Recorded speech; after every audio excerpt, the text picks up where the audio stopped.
Olá pessoal, a busca da beleza e a melhor forma de representá-la fazem parte do universo e das preocupações humanas. Beleza que pode ser contemplada, por exemplo, nas obras de arte, em objetos do uso cotidiano e no próprio corpo humano. Isso posto, vamos ver essa obra de arte aí do Museu do Prado de Paris e vamos observar essa obra. Quando a gente observa essa obra, a gente pode afirmar que ela é uma obra bela? E as mulheres aí, representadas, elas são bonitas? Se você estiver analisando mais detidamente a pintura e responder sim a essas perguntas, eu perguntaria ainda, elas são adequadas ao padrão de beleza da nossa época? E o que fez o autor, o pintor, a representá-las dessa forma? São perguntas que não são fáceis de serem respondidas não, principalmente por causa dos estereótipos de beleza que a gente tem hoje.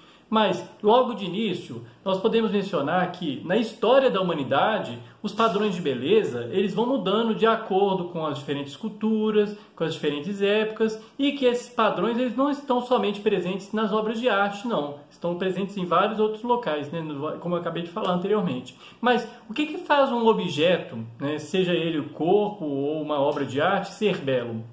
A estética, enquanto reflexão filosófica, como nós já vimos em um outro vídeo, no qual a gente falava inclusive sobre a etimologia de estética, a estética ela busca compreender o quê? Num primeiro momento, a beleza, o que é o belo, indagar-se sobre o que é o belo. Ok, a preocupação com o belo, como eu disse, com a arte, com a sensibilidade, ela faz parte da vida humana, desde o início. As próprias reflexões da estética nos permitem pensar nossas relações com o mundo sensível, o modo como essas representações da sensibilidade dizem sobre o ser humano. Então, quando só o ser humano produz arte, vários filósofos, inclusive, colocam a arte como uma escapatória para tudo que há de ruim no mundo. Já ouviram aquela expressão que gosto não se discute? Na verdade, o gosto na filosofia ele é, sim, objeto de discussão.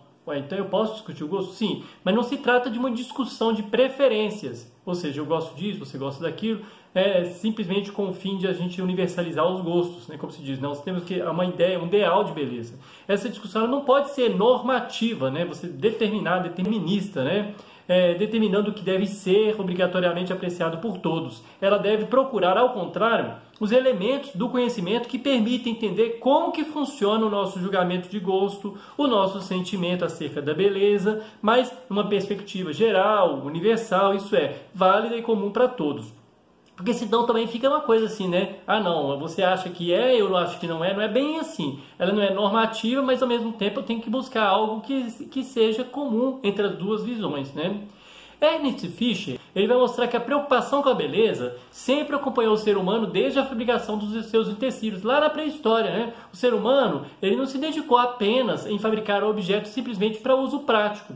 Além de serem funcionais, esses objetos, por mais primitivos que fossem, eles demonstravam uma preocupação com a forma. Uma forma que iria facilitar também o manuseio, lógico, ou seja, a funcionalidade, mas que também tornava esses objetos visivelmente agradáveis. Então, enfeites e adornos podiam compor esses objetos para enriquecê-los e torná-los mais atraentes aos sentidos. Essa preocupação estética tinha também uma função mágica de culto, como vários outros elementos que a gente hoje percebe, por exemplo, das pinturas rupestres, etc. Objetos, danças, cantos, pinturas, templos, tudo ligados aos mitos e aos ritos, eles tinham um objetivo religioso à medida em que poderiam invocar por meio deles a ação dos deuses. A beleza demonstrada nessa preocupação com a forma está, nesse momento da pré-história, muito ligada ao caráter prático ou mágico dos objetos.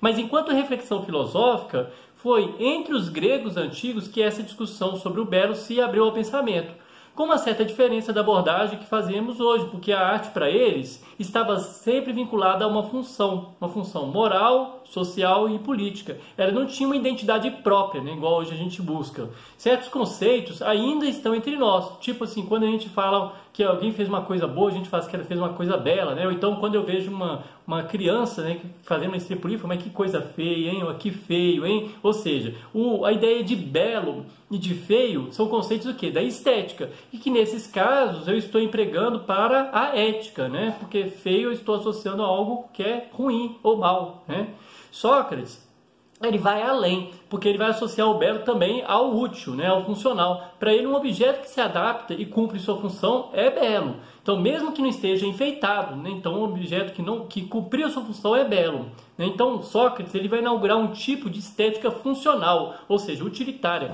que, se prestarmos atenção, está muito presente no nosso cotidiano, na produção dos objetos de uso corriqueiro, que também apresentam uma preocupação estética, lógico.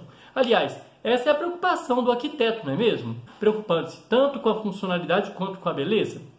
Platão ele já não tem essa preocupação prática de encontrar objetos belos. Ele não se preocupa com o que é belo, mas ele está preocupado com o que é o belo. Ou seja, o belo, a beleza, a ideia de beleza. Ele não está preocupado com a beleza que se encontra nas coisas, mas uma beleza ideal. Lembra-se da alegoria da caverna e da concepção de mundo sensível e do mundo inteligível, aquela divisão que ele faz?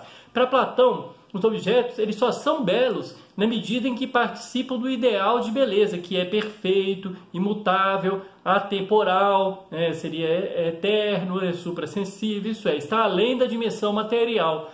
Platão ele vai afirmar que a beleza que nós percebemos no mundo material participa de um belo ideal. Então, a característica fundamental nessa determinação do belo é a proporção do quanto um objeto consegue imitar o ideal de beleza. Então, uma coisa é quanto mais ela imita o ideal de beleza, mais bela ela é. Então, nós podemos caracterizar essa coisa como bela com gradações, podemos dizer assim, né? A contemplação dessa beleza ideal também deve elevar a alma, deixando o cidadão livre de suas paixões, dos prazeres do mundo material. Afinal, para Platão, o mais belo também é o mais amável. Ou seja, também Platão, a ideia de beleza está atrelada a um conceito ético e não apenas estético. Então, ou seja, a pessoa que está contemplando o belo, ela deixa tudo que teoricamente vai impedir ele de atingir o bem, né? Outro importante filósofo grego, também o Aristóteles, em contraposição a Platão, ele vai procurar o belo não no mundo ideal, mas na própria realidade, porque ele não aceita essa divisão, né, que a gente fala do mundo sensível e mundo inteligível.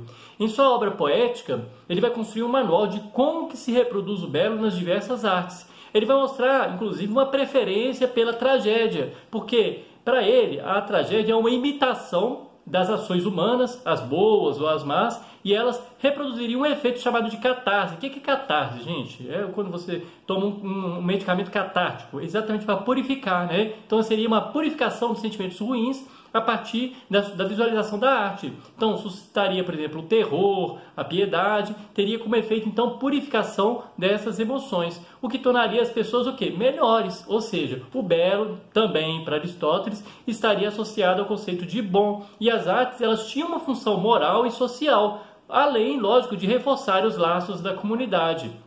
Então vejam bem, para o grego de uma forma geral, o belo ele não tem uma identidade própria, mas está sempre atrelado a uma função, seja ela ética ou não.